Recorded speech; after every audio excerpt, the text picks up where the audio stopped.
Hey guys, my self Chandan Kumar from channel gain knowledge पे आप लोगों का स्वागत करता हूं। और गाइस, मैं अब शुरू करने जाऊंगा जो मैंने फोर्सेज पार्ट 1 वीडियो आप लोगों को दिया, जिसमें मैंने बहुत सारे फोर्सेज के बारे में डिस्कस किया। ग्रेविटेशनल फोर्स, फिर उसके बाद गाइस मैं ग्रेविटेशनल फोर्स, इलेक्ट्रोस्टैटिक फोर्स और न्यूक्लियर फोर्सेज का डिस्कशन मैं कर रहा था। और उसी को पार्ट को मैं आगे बढ़ाते हुए थोड़ा सा मैं डिस्कशन और आगे बढ़ाऊंगा। आज मैं आप लोगों को न्यूक्लियर फोर्स, स्प्रिंग फोर्स और टेंशन फोर्स के बारे में थोड़ा सा अपन लोग डिस्कशन करेंगे। तो ठीक है गाइस, अब मैं गाइस लिखने जा रहा हूँ और अब आप लोगों को एक्सप्लेन करने जा रहा हूँ कि ग्रेविटेशन। अब मैं आप लोगों को एक्सप्लेन करने जा रहा हूँ, ध्यान से देखिए गाइस। मैं आप लोगों को क्या एक्सप्लेन करने जा रहा हूँ? न्यूक्लियर फोर्स, न्यूक्लियर फोर्सेज के बारे में। कि मैंने बता दिया था कि न्यूक्लियर फोर्सेज, मैंने आप लोगों को बताया था गाइस कि nuclear forces exist, nuclear forces exist between nucleus particles, between nucleus particles. Expand, ये मेरा पेन सही तरीके से काम नहीं कर रहा है गाइस। Between nucleus particles. और न्यूक्लियस में क्या क्या होते हैं गाइस, मैंने ये भी बताया था। न्यूक्लियस में गाइस मैंने बताया था कि प्रोटॉन्स और न्यूट्रॉन्स होते हैं। न्यूक्लियर फोर्सेज न्यूक्लियस पार्टिकल के बीच में एग्जिस्ट करता है गाइस, जिसमें प्रोटॉन्स और न्यूट्रॉन्स होते हैं। न्यूक्लियर फोर्सेज एग्जिस्ट किस में करता है? बिटवीन न्यूक्लियस पार्टिकल्स, जिसमें होते क्या है न्यूक्लियर फोर्सेज एग्जिस्ट किसके बीच में करता है? न्यूक्लियर पार्टिकल्स के बीच में एग्जिस्ट करता है, जिसमें प्रोटॉन्स और न्यूट्रॉन्स होते हैं। एक और बात मैं बता दूं गाइस, ये शॉर्ट रेंज फोर्स होता है। ये गाइस होता है क्या? शॉर्ट रेंज फोर्स होता है। क्या होता है guys?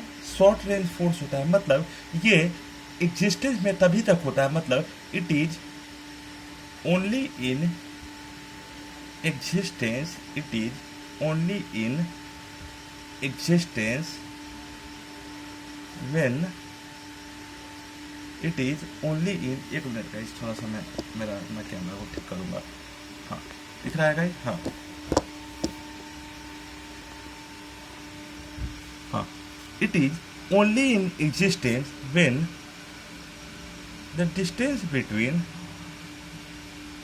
when the distance between the force, between the bodies on which force is existing, distance between on which body, between the bodies on which force is existing, force is existing, is force is existing is very, force is existing is very small।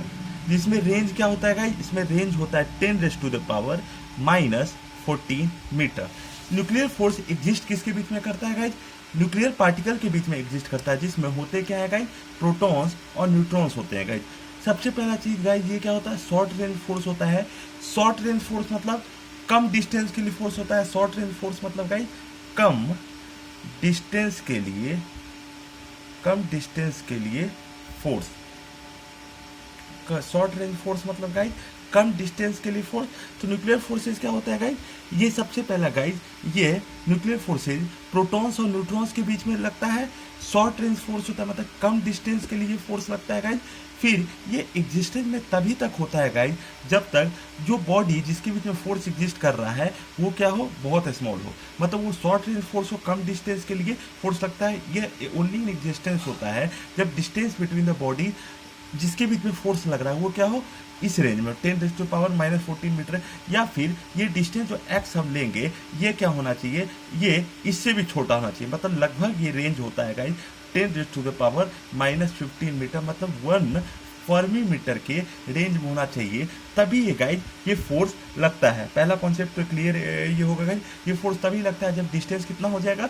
1 Fermi metre के range में लगेगा। अब guys ये होना चाहिए, बहुत लोगों को ये लगता है कि the forces by which, the forces by which nucleus, the forces by which nucleus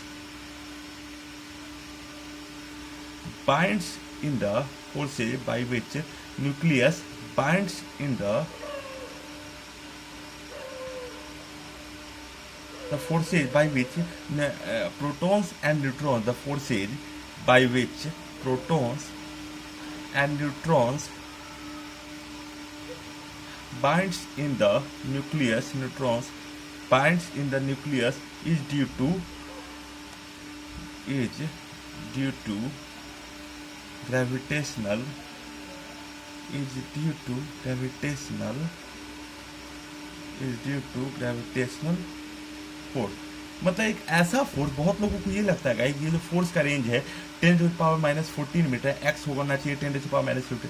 बहुत लोगों को ये लगता है गाइस कि न्यूक्लियस के अंदर जो पार्टिकल्स प्रेजेंट होते हैं, प्रोटॉन्स और न्यूट्रॉन्स, इन दोनों के बीच में फोर्स जो लगता है वो लगता है ग्रेविटेशनल फोर्स। लेकिन ये बात आपको पता होना चाहिए गाइस कि there is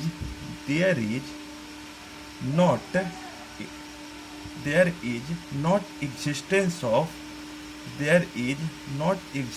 of the gravitational force in there is not existence of the gravitational force in the nucleus। मतलब गाइस इसमें क्या है, वहां पे बहुत लोगों को जो लगता है गाइस कि न्यूक्लियस में जो प्रोटॉन्स और न्यूट्रॉन्स है उसके बाइंड होने का वजह ग्रेविटेशनल फोर्स है। लेकिन ऐसा कोई वजह नहीं है गाइस, वो मेनली ग्रेविटेशनल फोर्स बिल्कुल भी उन दोनों के बीच में एग्जिस्ट करते ही नहीं। मतलब ग्रेविटेशनल फोर्स इन दोनों के बीच में बिल्कुल भी एग्जिस्ट करते ही नहीं। अब गाइस आपको एक चीज पता होना चाहिए कि एक मैं कॉन्सेप्ट आप लोगों को क्लियर करूंगा गाइस, जो स्प्रिंग फोर्स अब स्प्रिंग फोर्स क्या होता है गाइस, देखिए गाइस, अगर मान लीजिए इस पॉइंट को आप ऐसे गाइस फिक्स्ड कर दीजिए और इस पॉइंट को जैसे ही आप फिक्स कर दीजिए और यहाँ मास m ले लीजिए, इस पॉइंट को आपने फिक्स कर दिया गाइस और यहाँ पे मास m ले लिया और यहाँ पे गाइस अगर मान लीजिए गाइस आप यहाँ स्प्रिंग लगा दिए, जिसका स्प्रिंग कांस्टेंट मान लीजिए गाइस, स्प्रिंग कांस्टेंट हम लोग गाइस के मान लेते हैं। ध्यान से देखिए गाइस, इस पॉइंट पे हम लोग एक पॉइंट लिए जिसपे हम लोग फिक्स कर दिए। यहाँ पे गाइस हम लोग करते क्या है, स्प्रिंग फोर्स लगा देते हैं और उसको एक ब्लॉक मास m से कनेक्ट कर देते हैं गाइस और स्प्रिंग कांस्टेंट के ले लेते हैं, मान लेते हैं। तो आप देखिए गाइस, जैसे ही मैं इस पॉइंट पे फिक्स कर दूं और इसको मैं इधर अगर कंप्रेस करूं, मान लीजिए गाइस यहाँ पे स्प्रिंग हम लोग लगा दिए, यहाँ मास m ले लिया, इसका स्प्रिंग कांस्टेंट k ले लिए। अगर इसको ऐसे कंप्रेस कर देंगे तो बाय न्यूटन्स थर्ड लॉ आप लोग जानते होंगे, एक्शन रिएक्शन की वजह से ये भी इसको ऐसे पुश करेगा गाइस। ध्यान से देखिए गाइस, अगर यहाँ पे ध्यान से देखिए गाइस, यहाँ पे एक पॉइंट यहाँ पे गाइस मैं फिक्स कर देता हूँ, यहाँ पे गाइस मैं मास m लगा देता हूँ, यहाँ पे गाइस मैं एक स्प्रिंग लगा देता हूँ जिसका स्प्रिंग कांस्टेंट अगर अपन लोग के मान ले और इसको गाइस मैं थोड़ा सा कंप्रेस करूँ मास ब्लॉक को मास m को अगर मैं इसको इधर कंप्रेस करूँ थोड़ा सा गाइस, तो क्या न्यूटन्स थर्ड लॉ के तहत क्या स्प्रिंग इधर फोर्स नहीं लगेगा? बिल्कुल लगेगा। मतलब स्प्रिंग फोर्स में अगर ये एक पॉइंट लो और इसको गाइस अगर मैं स्प्रिंग को कनेक्ट कर दूं मास m से, अगर इधर फोर्स लगाऊं, कंप्रेस करूं, तो फोर्स इधर लगेगा गाइस। मतलब गाइस ध्यान से देखिए गाइस, मतलब अगर मैं इसको इस पॉइंट पे ऐसे फोर्स लगाऊं तो क्या स्प्रिंग फोर्स इधर नहीं लगेगा? स्प्रिंग फोर्स ये लगेगा, स्प्रिंग फोर्स ये, हाँ एक सेकंड है, हाँ स्प्रिंग फोर्स ये ऐसे लगेगा और ये क्या है, अप्लाइड फोर्स जो मैंने लगाया होगा। अब ध्यान से देखिएगा गाइस, बहुत आसान है। अगर यहाँ पे मैं एक पॉइंट है फिक्स्ड है, यहां से गाइस मैं एक स्प्रिंग लगा दूं, मास m लगाऊं, अगर मैं इसको इधर स्ट्रेच करूं, क्या करूं गाइस, इधर पहले मैंने इधर कंप्रेस किया था गाइस, अब इस स्प्रिंग को मास m है, अगर मैं इसको इधर स्ट्रेच करूं तो क्या स्प्रिंग फोर्स इधर लगेगा ही? ध्यान से देखिए, पहला कंडीशन में मैंने क्या कहा था गाइस, अगर ये पॉइंट फिक्स्ड है, यहां स्प्रिंग ले लेंगे, मास m लेंगे, अगर इधर फोर्स लगाएंगे, इधर अगर कंप्रेस करेंगे, मतलब अप्लाइड फोर्स का डायरेक्शन अगर अपन लोग इधर मानेंगे तो क्या स्प्रिंग फोर्स इस डायरेक्शन में लगेगा? सिमिलरली अगर ऐसा क्यों लगेगा?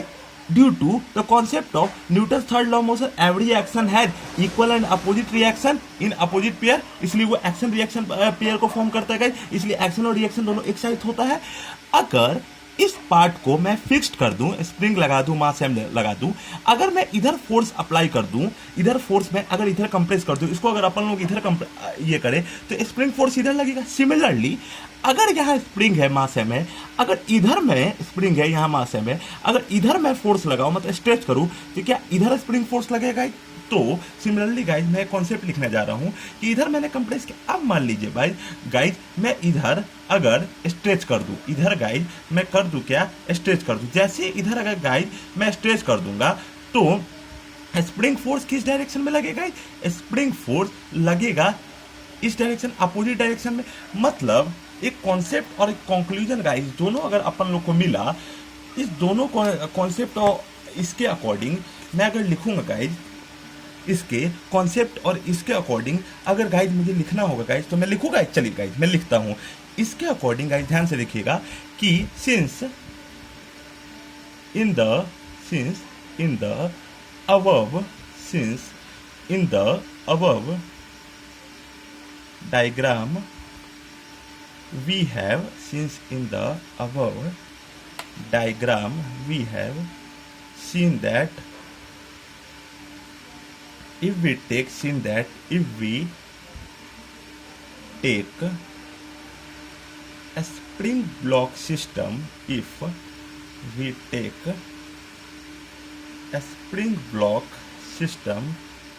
and if we either stretch or compress,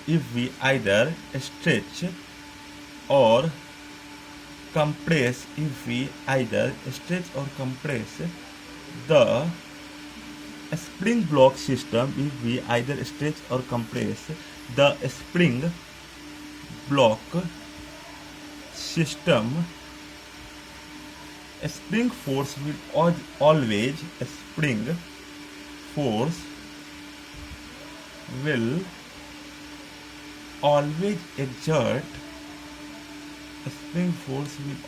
exert in opposite direction. अब क्योंकि गाइज अब एग्जांपल में मैंने देखा कि स्प्रिंग फोर्स क्योंकि अपोजिट डायरेक्शन में लगेगा, ध्यान से देखिए गाइज, मैंने यह चीज देखा कि स्प्रिंग फोर्स क्योंकि अपोजिट डायरेक्शन में लगेगा, तो क्या मैं ये नहीं कर सकता हूं, अगर guys if we are going to define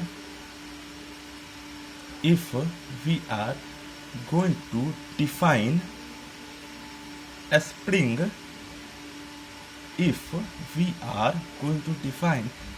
force, then it can be defined as force equals to minus kx.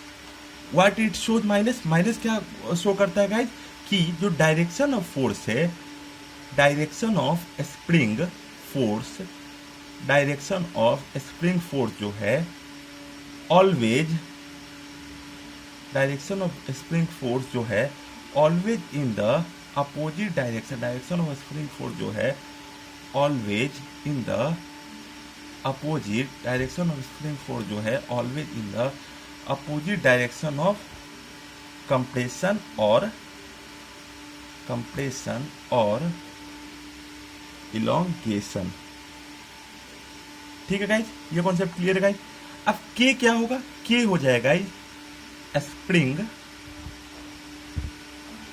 के क्या हो जाएगा स्प्रिंग कांस्टेंट,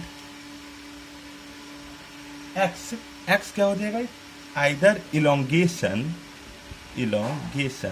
और कंप्रेशन। काफी डिटेल से अपन लोग पढ़ेंगे इस कॉन्सेप्ट को गाइज।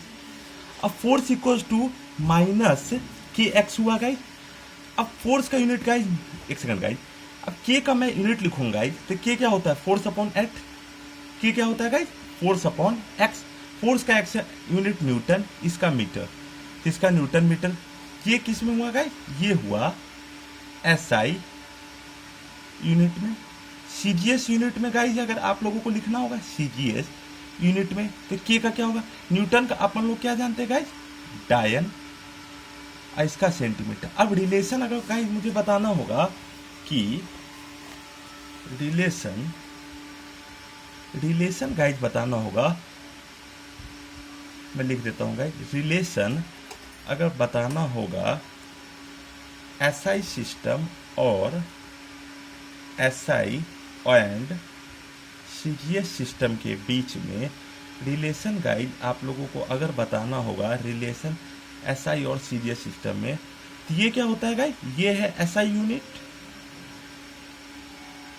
ये क्या है एसआई यूनिट, ये क्या है गाइज एसआई यूनिट, ये क्या है guys CGS unit.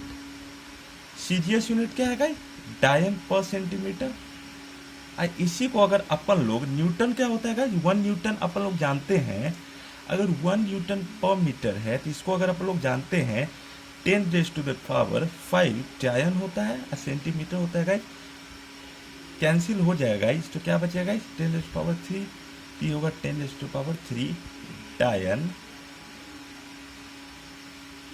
Centimetre inverse. तो ये गाइज रिलेशन हो गया एसआई यूनिट और सीजीएस यूनिट में गाइज, ये रिलेशन हो गया। ये कॉन्सेप्ट क्लियर है गाइज। जब ये कॉन्सेप्ट आप लोग क्लियर है गाइज, अब देखिए गाइज ये कॉन्सेप्ट क्लियर है। अब अगला कॉन्सेप्ट में ये आ जाएंगे गाइज कि अगर मैं ये करूं कि कुछ कनेक्शंस ऑफ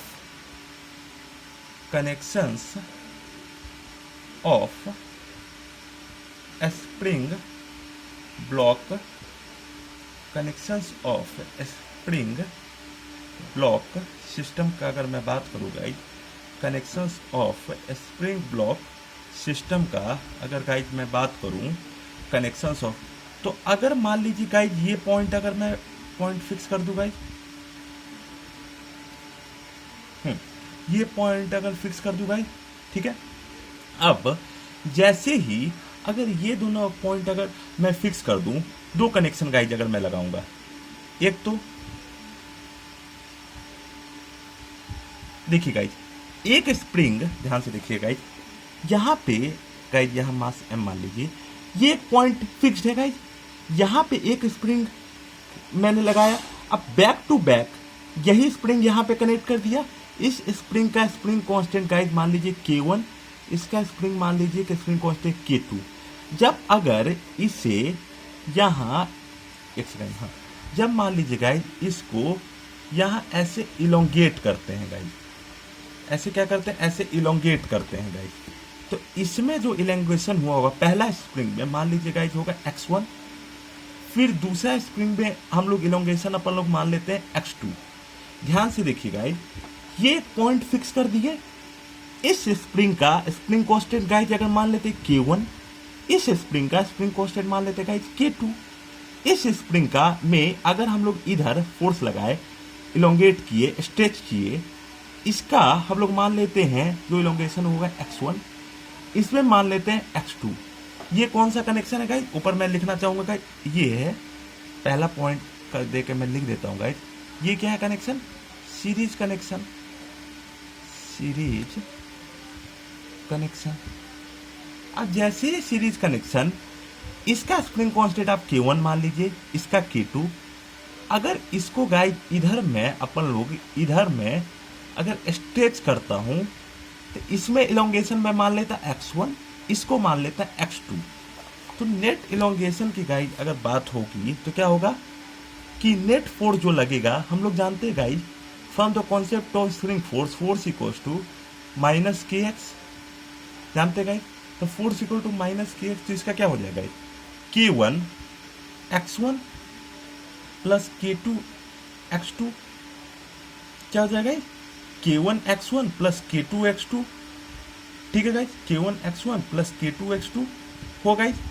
अब देखिए जो फोर्स, अब देखिए गाइज, क्योंकि अगर मैं एक साथ स्ट्रेच करूंगा गाइज, एक साथ k1x1 प्लस k2x2 हो गया, हो गाइज क्या हो जाएगा k1x1 प्लस k2x2।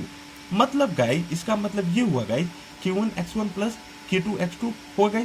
तो अगर force equal to k1x1 plus k2x2, और नेट से अगर मैं इसको ये करूँ, कंपेयर करूँ, नेट फोर्स टोटल मैं मान लेता हूँ इलोंगेशन हुआ होगा x मान लेता हूँ, तो force equal to k1x1 plus k, इसको मैं अगर रिप्लेस करूँ kx से, तो इसमें क्या आ जाएगा k1x1 plus k2x2, k1x1 plus क्या आ जाएगा गाइस, k2x2 आ जाएगा गाइस। ठीक है, तो यहाँ पे गाइस अगर k नेट का वैल्यू मैं पूछूं, k नेट का अगर मैं वैल्यू पूछूं, तो k नेट का क्या वैल्यू मिल जाएगा गाइस, k नेट का गाइस हम लोग के पास वैल्यू मिल जाएगा k1 प्लस k2। तो सीरीज कनेक्शन में गाइस अगर दो स्प्रिंग ऐसे कनेक्टेड हो k1 और k2 से, इसमें इलोंगेशन x1 हो, इसमें x2 हो, मास है, इसमें k नेट क्या आ जाता है k1 प्लस k2। सिमिलरली अगर मैं पैरेलल कनेक्शन की बात करूँ गाइस, किसकी बात करूँ गाइस, पैरेलल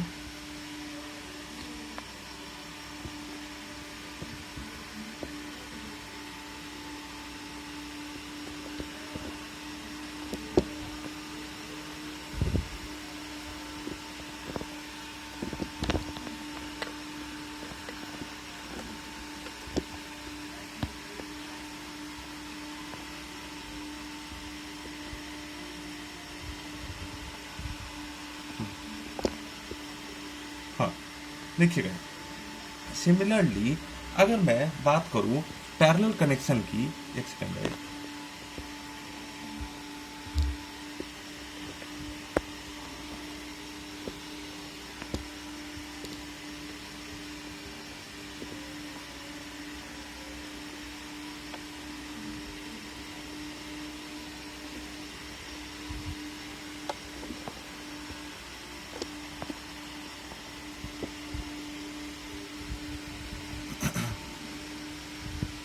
हाँ सिमिलरली गाइज अगर मैं बात करूं क्या पैरेलल कनेक्शन की, तो पैरेलल कनेक्शन के लिए क्या हो जाएगा, पैरेलल कनेक्शन के लिए हो जाएगा,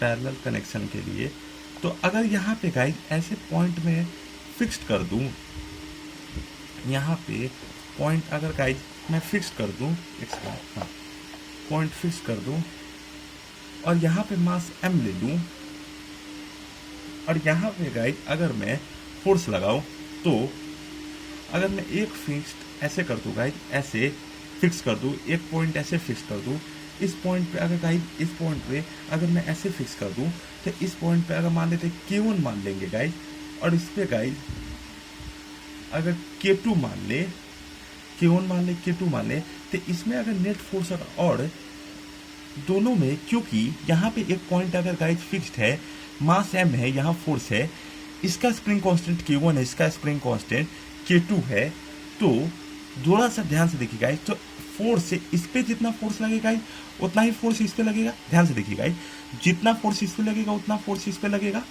तो यहाँ पे फोर्स इक्वल्स टू मैं लिखना चाहूँ, हम लोग जानते हैं गाइज माइनस ऑफ के एक्स, तो के एक्स इक्वल्स टू गाइज लिखना चाहूँ, तो अगर फोर्स सेम लगेगा तो हम लोग क्या ये नहीं कर सकते हैं गाइज कि इलोंगेशन भी सेम होगा, तो इसमें गाइज इलोंगेशन भी सेम होगा, तो इलोंगेशन गाइज क्या होगा k1x plus k2x, k1x plus k2x, तो force equals to kx minus kx equal to k1x1 plus k1x1 plus k2x2। तो अगर x यहाँ पे kx हुआ, यहाँ पे भी गाइज मैं अगर x कॉमन ले लूँ, तो क्या हो जाएगा k1 प्लस k2, तो x अगर कैंसिल हो जाएगा गाइज, या फिर कंपेयर करेंगे ऊपर के अबव इक्वेशन को गाइज, तो हमें क्या मिलेगा kx equal to k1 plus k2x। तो k नेट हमें क्या मिल जाएगा गाइज पैरेलल कनेक्शन में, k नेट गाइज हमें पैरेलल कनेक्शन में हमें k नेट क्या मिल जाएगा, k नेट गाइज मिल जाएगा k1 plus k2, K1 plus K2, के नेट क्या मिल जाएगा K1 प्लस K2 किसके लिए गाइज, ये मिल जाएगा फॉर पैरेलल कनेक्शन। अगर गाइज यही गाइज अगर फॉर एन स्प्रिंग्स अगर कोई पूछे गाइज, फॉर एन स्प्रिंग्स पूछे तो इसके लिए के नेट क्या हो जाएगा, इसके लिए के नेट हो जाएगा K1 plus K2 plus dot dot dot KN। अब गाइज थोड़ा सा मैं गलत आपको ऊपर वाला कॉन्सेप्ट बता दिया गाइज। और अगर गाइज ये सीरीज कनेक्शन हुआ, क्या हुआ गाइज, सीरीज कनेक्शंस हुआ। जैसे ही अगर मैं गाइज सीरीज कनेक्शंस की बात करता हूं, तो जैसे ही सीरीज कनेक्शन अगर गाइज हुआ तो क्या मैं सीरीज कनेक्शंस में गाइज के नेट क्या हो जाएगा 1 बाई के नेट हो जाएगा guys 1 by K1 plus 1 by K2 plus 1 by KN। और तो ये कॉन्सेप्ट क्लियर हो जाएगा। अब guys 1 by K net is to 1 by K1 plus 1 by K2 plus 1 by KN। अब गाइज एक कॉन्सेप्ट होता है guys natural length position NLP। क्या गाइज होता है, natural length position LENGTH, natural length position. अब नेचुरल लेंथ पोजीशन जिसको guys अपन लोग NLP में भी कहते हैं, तो क्या होता है गाइज नेचुरल पोजीशन, देखिए कॉन्सेप्ट लिखिए guys, any spring is said to be, any spring is said to be in, any spring is said to be in natural length position if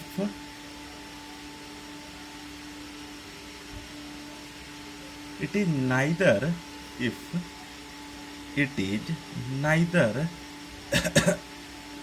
elongated, if it is neither elongated nor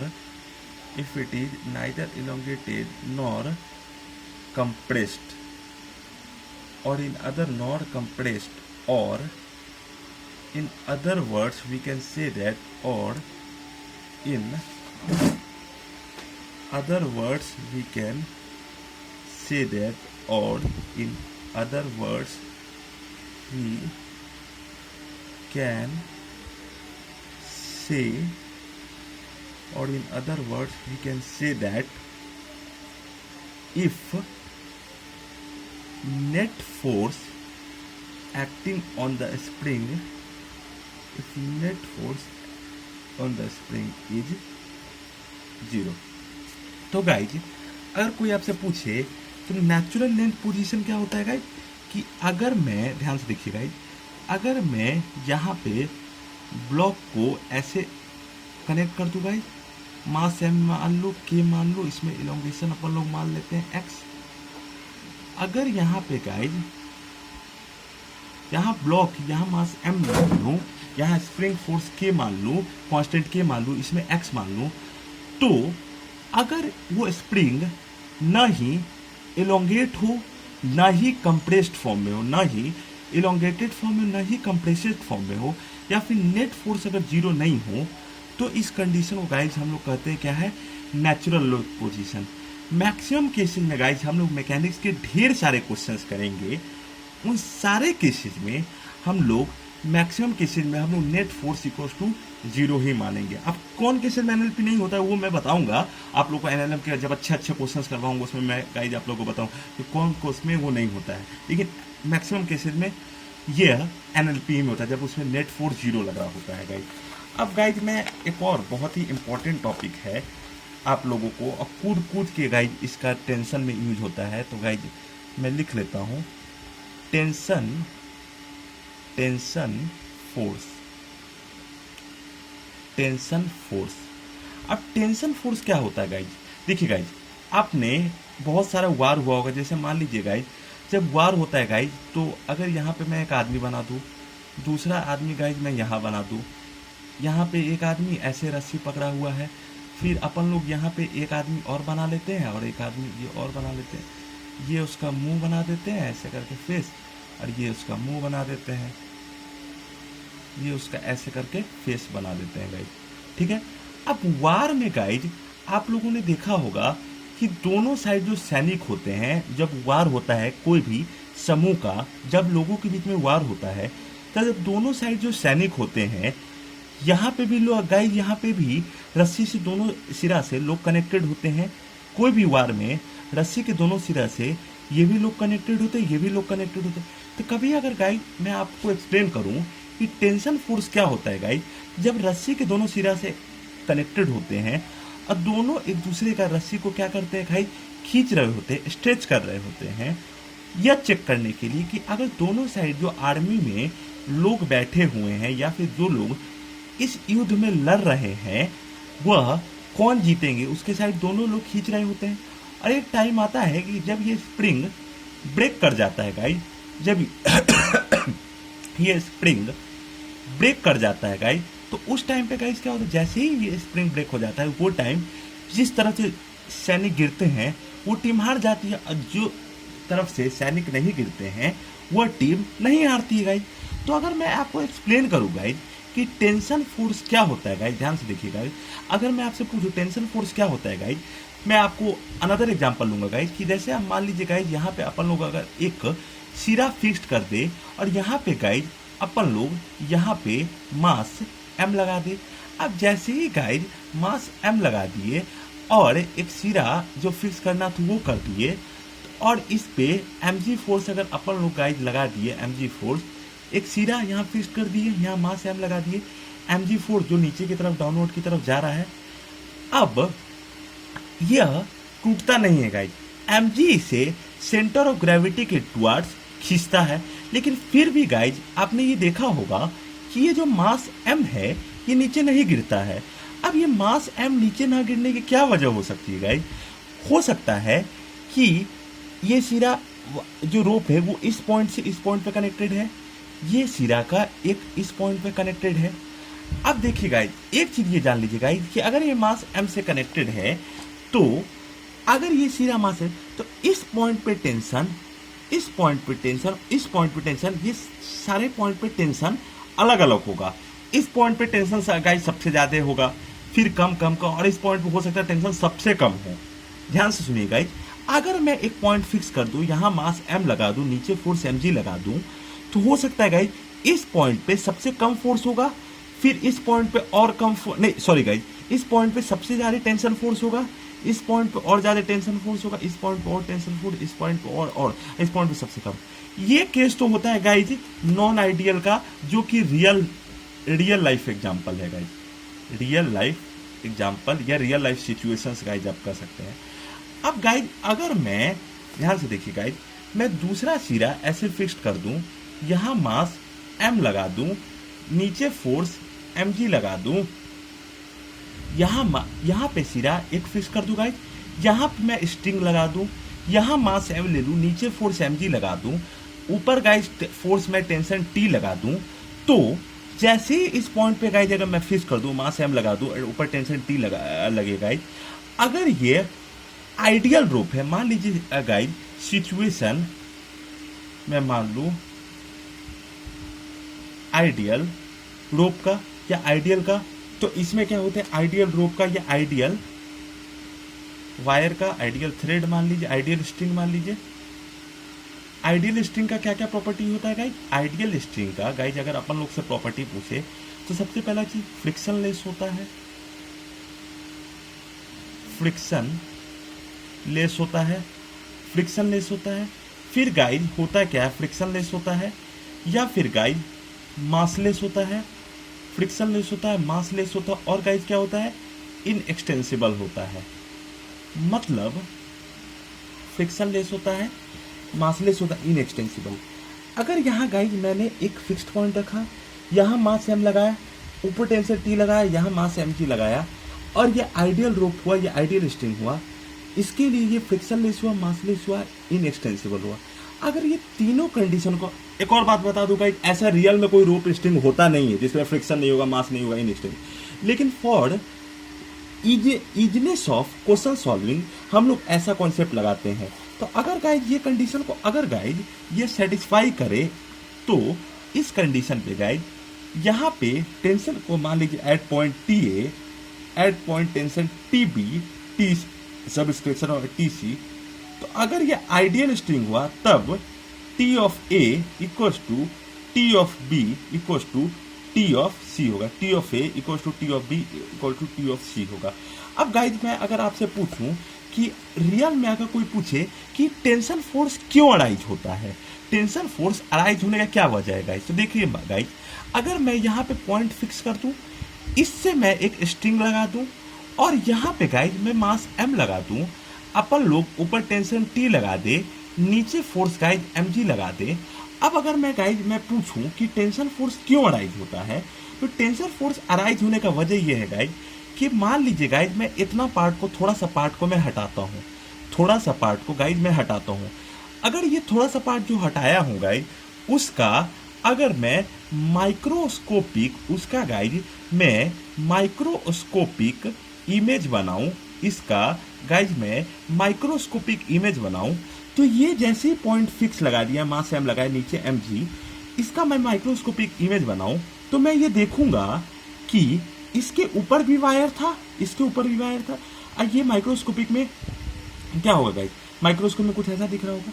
तो अगर मैं कोई भी point को पकड़ूं, कोई भी point का अगर मैं देखूं तो यहाँ पे गाइज नीचे mg फोर्स लग रहा होगा, और क्योंकि mg फोर्स को बैलेंस करने के according to Newton third law यहाँ ऊपर टेंशन लग जाएगा। सिमिलरली गाइज यहाँ पे मास mg फोर्स लग रहा है, इसके जस्ट ऊपर वाला पार्ट, ऐसे लाखों करोड़ों पार्टिकल्स होंगे गाइज इस स्ट्रिंग में, इससे जस्ट ऊपर वाले में गाइज यहाँ मास m लग रहा होगा, नीचे फोर्स टेंशन t लगेगा। ऐसा ही इसके साथ होगा, ऐसा ही इसके साथ होगा, ऐसा ही इसके, और ऐसा पूरे स्ट्रिंग में होगा कि अगर मैं यहाँ पॉइंट फिक्स रखूं, यहाँ पे गाइज मैं मास m लगा दूं, तो इसमें टोटल टेंशन अपन लोग का आ जाएगा। अब जैसे ही मैं ये कॉन्सेप्ट लगाया कि इसमें अगर अपन लोग कह सकते हैं कि टेंशन आएगा, ये पूरा वायर क्या हो जाएगा, स्ट्रेच्ड मोड में आ जाएगा। और जैसे ये पूरे स्ट्रेच्ड मोड में आ जाएगा और इसी स्ट्रिंग में ये स्ट्रेच्ड मोड आने की वजह से ये mg फोर्स को बैलेंस कर पा रहा है गाइज। और जैसे ये mg फोर्स को बैलेंस कर पा रहा है, ये जो स्ट्रेच्ड मोड जो इसमें आया है गाइज, इसी को गाइज हम लोग क्या कहते हैं गाइज, इसी को हम लोग गाइज टेंशन फोर्स कहते हैं। टेंशन फोर्स क्या कहते हैं, इसी गाइज को हम लोग टेंशन फोर्स। एक और बात मैं देखूँ गाइज, एक और पॉइंट मैं आपको बताना चाहूंगा गाइज कि गाइज रुकिए मैं आपको दूसरा पेज में बताता हूँ ताकि आप लोगों को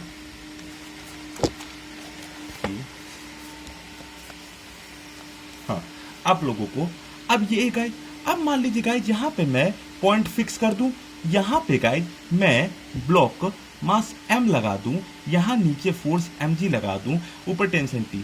अब क्योंकि गाइज ध्यान से देखिए, क्योंकि ये एक स्ट्रिंग से थोड़ा सा गाइज मैं कनेक्ट करना भूल गया, हाँ कनेक्ट, मैं क्या कहा गाइज, नेचुरल रूप में या फिर रियल रूप में तो यहाँ टेंशन अलग होगा, यहाँ टेंशन अलग होगा, यहाँ टेंशन अलग, हर जगह टेंशन अलग होगा। लेकिन नेचुरली टेंशन हर पॉइंट पे आइडियल केस में सेम हो जाएगा। अगर आइडियल रूप हो उसमें भी कंडीशन बता दिएगा, massless, frictionless, inextensible ideal string में।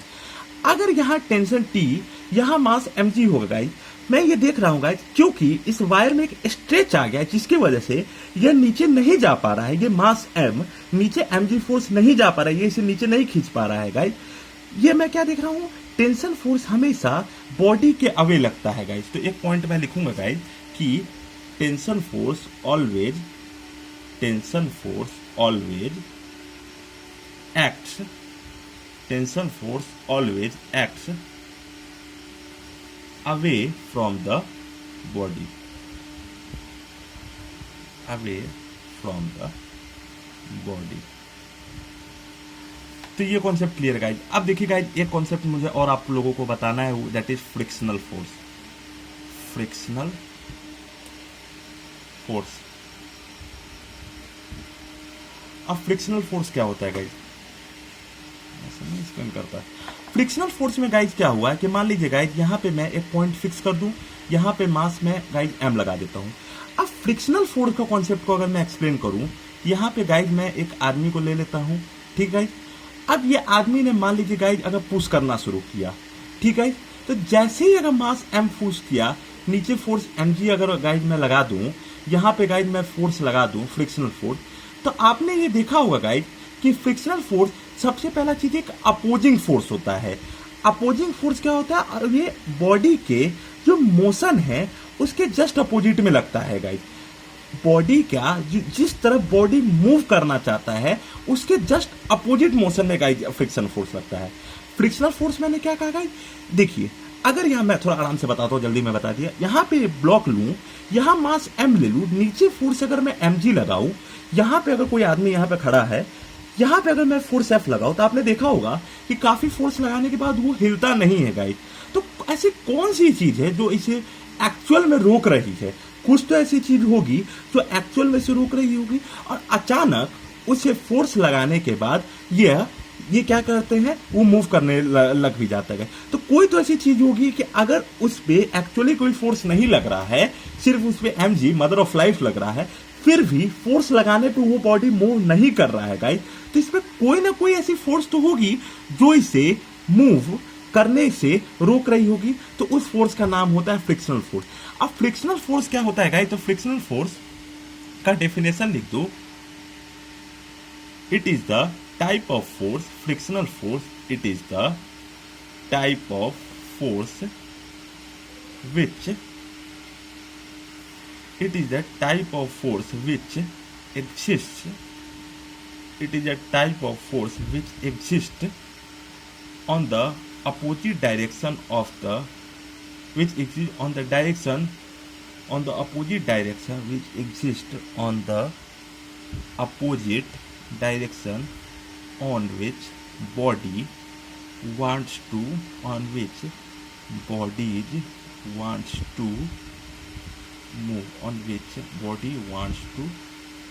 move,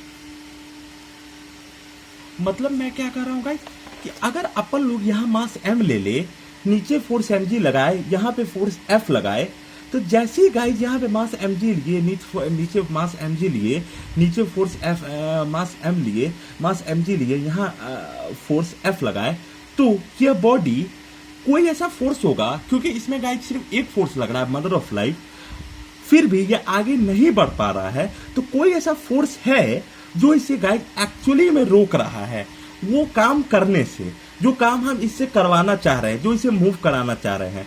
तो वही जो फोर्स इसे रोकता है गाइस, वही है फ्रिक्शनल फोर्स। तो मैंने वही बोला कि फ्रिक्शनल फोर्स एक ऐसा फोर्स है जो एग्जिस्ट करता है on the opposite direction on which body wants to move, on which the opposite direction on which body wants to move. अब देखिए गाइस, ऐसा आपने कभी देखा है कि कोई बॉडी पे फोर्स नहीं लगा हो, फिर भी कोई बॉडी पे फोर्स नहीं लगा हो, फिर भी क्या हुआ होगा, ये पीछे अपने आप चला गया होगा। अब देखिए गाइस, इसी को मैं थोड़ा अच्छे से एक्सप्लेन करने के लिए मैं एलोबरेट कर रहा हूं कि अगर मैं लगा देता फोर्स 1 न्यूटन, फोर्स में कितना लगा दिया 1 न्यूटन, तो ये बॉडी मूव नहीं किया। मान लीजिए गाइस, अगर अपन लोग 2 न्यूटन लगाते हैं तब भी बॉडी मूव नहीं किया, आदमी ने और ताकत लगाया, मान लीजिए इसमें फोर्स मैं लगा देता हूं 5 न्यूटन, फोर्स 1 न्यूटन लगाए तब भी बॉडी मूव नहीं किया, फोर्स 2 न्यूटन लगा दिए तब भी बॉडी मूव नहीं किया, फोर्स 5 न्यूटन लगाए तब भी बॉडी मूव नहीं किया। अब गाइज, अगर अपन लोग फोर्स इक्वल टू मैं 10 न्यूटन लगा दूं तब भी बॉडी मूव नहीं कर रहा है गाइज। अब मैं गाइज फोर्स 15 न्यूटन लगा दूं तब यह बॉडी मूव करने ही वाला है। अब देखिए गाइज, वह फोर्स, फ्रिक्शनल फोर्स का वह मैग्नीट्यूड जिस पे बॉडी जस्ट मूव करने ही वाला हो, उसको फ्रिक्शनल फोर्स का लिमिटिंग कंडीशन कहते हैं। गाइस फिर से ध्यान से सुनिए, अगर यहां पे मास m ले दूं, नीचे फोर्स mg लगा दूं, फोर्स 1 न्यूटन लगाए बॉडी मूव नहीं किया, 2 लगाए नहीं मूव किया, 5 लगाए मूव नहीं किया, 10 लगाए फिर भी मूव नहीं किया, 15 लगाए मूव करने ही वाला है। तो the magnitude of the force, मैं यहां लिख भी देता हूं guys, the magnitude of the magnitude of the frictional force, the magnitude of the frictional force, the magnitude of the frictional force at which the bodies just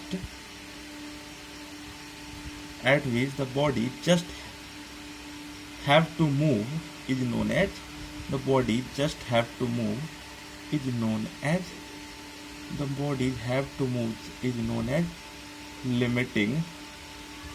The bodies have to move is known as limiting condition. मतलब frictional force का वह amount जिस पे body just move करने ही वाला है, तो उसको हम लोग क्या कहते हैं, फ्रिक्शनल फोर्स का लिमिटिंग कंडीशन कहते हैं गाइस। पापा 2 मिनट बस। फ्रिक्शनल फोर्स का हम लोग क्या कहते हैं, लिमिटिंग कंडीशन कहते हैं गाइस। अब गाइस मैं मान लेता हूं फोर्स इक्वल्स टू, मैं ले लेता हूं 16 न्यूटन।